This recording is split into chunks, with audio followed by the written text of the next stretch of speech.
네, 다음은 기획경제위원회 소속 이선희 의원님 나오셔서 발언해 주시기 바랍니다. 존경하는 경북도민 여러분 안녕하십니까. 청도 출신 이선희 의원입니다. 먼저 본 의원에게 귀중한 5분 자유 발언의 기회를 주신 배한철 의장님을 비롯한 선배 동료 의원 여러분께 감사를 드립니다. 저는 오늘 균형발전 목적으로 운영되는 특별회계의 투명하고 효율적인 운영을 위해 재정지원 체계의 시정을 촉구하고 정책적 방향을 제시하고자 이 자리에 섰습니다.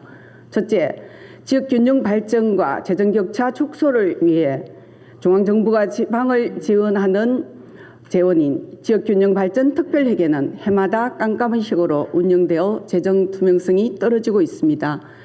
균특회계는 20여 년 동안 운영되며 2005년 5조 4천억 원에서 2023년 11조 7천억 원 규모로 2배가량 확대되는 양적 성장을 이루었습니다. 하지만 시도별 재원 배분 정보 및 통계가 전혀 공개되지 않고 있습니다. 특히 균특회계의 세부 지역 자율 계정은 낙후지역 등을 개발할 목적으로 운영되는 재원이지만 시도별 지출 한도액이 공개되지 않아서 낙후지역 등의 실질적인 혜택이 돌아가고 있는지도 확인할 길이 없습니다. 또한 한 연구 보고서에 따르면 수도권의 균특회계 예산은 2008년 8천억 원에서 2021년 1조 6천억 원으로 증가한 반면 비수도권은 2008년 8조 원에서 2021년 7조 6천억 원으로 전체 비중이 오히려 8.4% 감소하였습니다.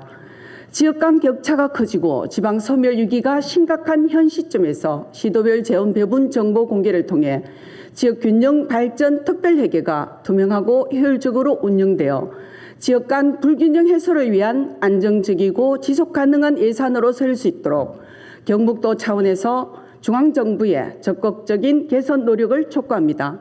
둘째, 도내 낙후지역 발전 목적으로 지역발전 전략 사업을 발굴하고 지원하기 위해 수립된 낙후지역 발전 특별회계가 도내 낙후지역 발전을 위해 효율적으로 쓰이지 못하고 있다는 문제점을 지적하고자 합니다.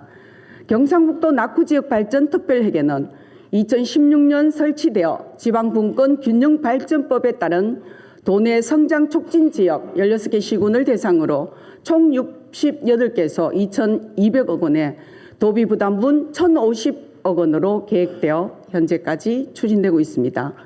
근거가 되는 경상북도 지역균형개발 및 지원에 관한 조례에 따르면 특별회계의 세입은 도보통세 징수액 5% 이내 일반회계 전입금, 정부보조금, 기부금품, 지방채 등으로 편성되나 실제 세입은 도보통세 전입금밖에 없으며 2024년 예산안의 경우 보통세 2조 5천억 원의 5%, 1,250억 원이 아닌 0.1%에 지나지 않는 28억 원만이 편성되었습니다. 특별회계는 도내에서 상대적으로 지역 발전이 부진하며 자생 역량이 취약한 지역의 경쟁력 강화를 위한 소중한 재원으로 조례상 근거와 계획을 갖추고 있음에도 세부 사업은 명확한 체계 없이 편성되고 있습니다. 심지어는 사업 대상인 성장 촉진 지역이 아닌 시군에도 사업이 편성되고 있다는 것입니다. 낙후지역 특별회계 사업이 효과를 거두기 위해서는 일반 회계 전입금 비율을 높이고 지원이 필요한 낙후지역의 유형을 명확히 규정하고 대상 지역을 축소하여 선택과 집중을 통해 더 시급한 지역에 재원이 투입되어야 할 것입니다. 조례에 명시된 도보통세 징수액의 5%까지는 어렵더라도 단 1%의 재원이라도 낙후지역 발전을 위한 본래 취지대로 제대로 설 수 있도록 원칙과 기준을 세워 사업을 추진해 줄 것을 촉구합니다. 존경하는 경북도민 여러분, 경북도 내에서는 지역 간 불균형 양극화 문제는 어제 오늘의 일이 아닙니다. 도내 낙후지역 도민의 삶의 질의 차이, 소멸 위기는 갈수록 가소화되고 있습니다. 지역의 경쟁력이 우리 경북의 경쟁력이며 곧 국가의 경쟁력이 될 것입니다. 지역균형 발전을 위한 정부 지역균형 발전 특별회계의 투명한 배분 정보 공개와 도내 낙후지역 발전을 위한 낙후지역 발전 특별회계 재원 확대 및 사업 대상 재검토를 다시 한번 촉구하면서 본 의원의 5분 발언을 마치겠습니다. 경청해 주셔서 감사합니다.